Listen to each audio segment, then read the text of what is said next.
आपके पर्सन और आप दोनों सेपरेट हो चुके हो और आपके पर्सन ने आपको कोई भी रीज़न नहीं दिया कि क्यों ब्रेकअप किया। आप आज भी उस चीज़ के लिए अपने आप में सोचते हो कि यार क्या हुआ, इतने अच्छे खासे चल रहे रिलेशनशिप में ऐसा क्या चीज़ अचानक से हुआ जो ये रिश्ता टूट गया। आपके पर्सन ने कोई भी क्लोजर नहीं दिया, किसी तरीके की आपको बात नहीं बताई कि आपकी इस चीज़ की वजह से या इस चीज़ की वजह से ज़्यादा प्रॉब्लम हुई है, और आप आज तक उस चीज़ का इंतज़ार कर रहे हो कि मुझे रीज़न तो पता चले कि क्यों छोड़ा, क्यों दूर हुए हम। तो चलिए देखते हैं कि क्या रीज़न था जिसकी वजह से आप दोनों सेपरेट हुए। इस वीडियो के थ्रू पहली बार आप मेरे चैनल पर आए हो तो प्लीज़ मेरी वीडियो को लाइक करो, चैनल को सब्सक्राइब करो। रीडिंग आपसे रेजोनेट करे तो 1111 टाइप करके क्लेम ज़रूर करिएगा।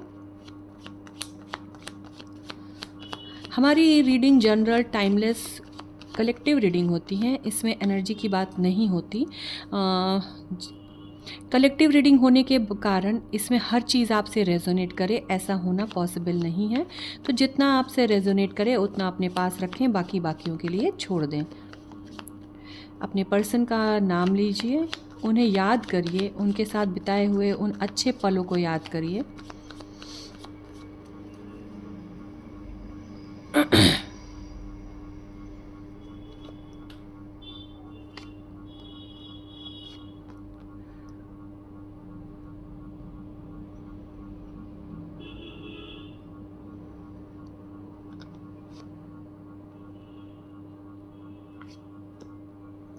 ओके, ठीक है।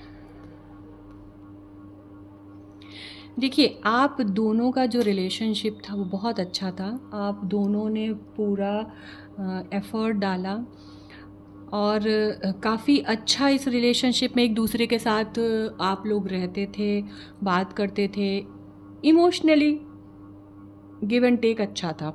लेकिन ऑल ऑफ ए सडन या धीरे धीरे ग्रेजुअली आपके रिलेशनशिप में क्या हुआ कि आपका पर्सन आपको पूरा टाइम देते थे, लेकिन आप किसी सिचुएशन, कई बार होता है ना कि हमारे फैमिली में या हमारे जॉब में, करियर में, स्टडीज़ में कहीं और का स्ट्रेस जो होता था आपका, आप इनके ऊपर उतारते थे। और ये भी सेम करते थे क्योंकि इनको आप जो प्यार देते थे वो ना दिख के आप में सिर्फ कमियां दिखती थी। आप ऐसे नहीं करते हो, आप ये नहीं करते हो, आप वो नहीं करते हो, और आप ये इनकी हरकतों की वजह से आप भी धीरे धीरे डिस्कनेक्ट होने लगे और आप दोनों के रिलेशनशिप के बीच में गैप आ गया।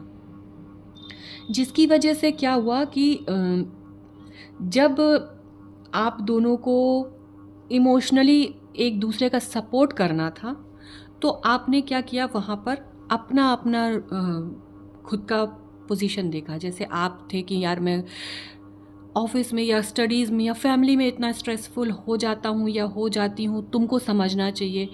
आपके पर्सन को होता था कि यार सब मैं ही क्यों समझूँ, तुम टाइम नहीं देते हो या टाइम नहीं देती हो, एफ़र्ट नहीं डालते, हम बाहर कहीं जाते नहीं हैं, उतना अच्छे से बात नहीं करते, साथ अच्छा क्वालिटी टाइम स्पेंड नहीं करते। तो उनके अलग प्रॉब्लम थे। आपको लगता था यार इनको समझना चाहिए, आपके पार्टनर को लगता था कि इनको आपको समझना चाहिए, और ऐसे ही धीरे धीरे धीरे आप दोनों के बीच में गैप बढ़ता गया। और उसका जो रीज़न हुआ वो हुआ आप दोनों का सेपरेशन। क्यों? क्योंकि आप दोनों ने एफ़र्ट नहीं डाला। कहीं ना कहीं गलती आप दोनों की थी इस रिलेशनशिप को ख़राब करने के लिए। आप दोनों ने इसमें एफ़र्ट नहीं डाला, दोनों ने टाइम नहीं दिया, जबकि कोई थर्ड पार्टी सिचुएशन नहीं है। आप दोनों एक दूसरे को बहुत प्यार करते थे और सिर्फ प्यार ही मांग रहे थे। जो प्रॉब्लम हुई ना वो सिर्फ प्यार और अटेंशन की ही हुई कि प्यार, केयर, अटेंशन नहीं बचा। क्यों? क्योंकि उनको लगता था कि वो परेशान है और आप नहीं समझ रहे हो, आपको लगता था कि आप परेशान हो, उन्हें नहीं समझ रहे, वो नहीं समझ रहे, है ना। आप दोनों को लगता था कि आप दोनों अपनी अपनी जगह पे परेशान हो और अपोजिट वाला आप लोग की सिचुएशन नहीं समझ रहा, अपनी चला रहा है, अपनी मन की कर रहा है। आपकी फीलिंग्स की कोई वैल्यू ही नहीं है, आपके प्रॉब्लम्स की कोई वैल्यू नहीं है। आप खुश हो तो सारी चीज़ें ठीक है, अगर आप टेंशन में आए तो भाई सामने वाले का मुंह बन जाता है, जबकि ऐसा था नहीं। वो सिचुएशन एक ऐसी थी कि आप दोनों ही परेशान थे, आप दोनों ही सपोर्ट ढूंढ रहे थे और दोनों ही अकेले थे उस समय, और इसी की वजह से आप दोनों का रिलेशनशिप ख़त्म हो गया। अगर आप दोनों ने उस समय थोड़ा सा एफ़र्ट डाला होता और जो ये आप दोनों के बीच की प्रॉब्लम्स थी उस पे बात की होती और थोड़ा सा स्ट्रॉन्ग होके बैलेंस लाने की कोशिश की होती है अपनी सिचुएशन में, तो आपका रिलेशनशिप बच सकता था। पर उसके जगह आप लोगों ने एफ़र्ट नहीं डाला, एक दूसरे को ब्लेम किया और आपके पार्टनर को इतना नेगेटिव लगा कि वो हटना ही उन्होंने शायद वहाँ से सही समझा, या अपनी फीलिंग्स को साइड करके वो शांत हो गए। उन्हें लगा कि मैं कुछ भी बोलूँगा, कुछ भी समझाऊँगा या समझाऊँगी, समझ में आने वाला तो है नहीं। तो इससे अच्छा है कि अलग हो जाओ, साइड हो जाओ। उससे क्या होगा कि कम से कम मुझे किसी से एक्सपेक्टेशन नहीं रहेगी और ना मैं एक्सपेक्ट करूँगा, क्योंकि कोई रहेगा नहीं तो मेरी एक्सपेक्टेशंस भी नहीं रहेंगी, तो मुझे प्रॉब्लम भी नहीं होगी। इसीलिए आपके रिलेशनशिप में ये ब्रेकअप सिचुएशन आई और आपके पार्टनर ने अपने आप को दूर कर लिया। आइए अब देखते हैं कि क्या आप दोनों का कोई फ्यूचर होगा। अभी तो ये पास्ट था कि आप दोनों ने ब्रेकअप आपके पर्सन ने क्यों किया, क्यों सेपरेट हुए। अब देखते हैं कि फ्यूचर में क्या कोई डिवाइन की गाइडेंस देख लेते हैं कि आप दोनों के रिलेशनशिप के लिए क्या कोई फ्यूचर है, उसमें डिवाइन क्या गाइड करना चाहते हैं कि आप दोनों से जो गलतियां हुई क्या उनको आप एक और चांस दे सकते हैं, या आपके पर्सन आएंगे उस चीज़ के लिए। चलिए देखते हैं डिवाइन गाइडेंस क्या है। ओके, देखो चीज़ें सही हो सकती हैं लेकिन फिर से वही प्रॉब्लम आ जाएगी आपकी कि आप दोनों फिर से इरिस्पॉन्सिबल हो जाओगे, क्योंकि यहाँ प्रॉब्लम डिवाइन में आपको भी यही बताना चाहते हैं कि प्रॉब्लम जो है आपके अपनी सोच में है। आप कुछ दिन तो सही करते हो, सब चीज़ें केयर करते हो, उसके बाद फिर जब ये होता है कि अब ये कहाँ जाने वाला है, तो फिर आप एकदम से छोड़ देते हो। ना केयर, ना टाइम, ना लव, ना अफेक्शन, ना कोई भी चीज़ कि मतलब यार अब ये जाएगा कहाँ या जाएगी कहाँ।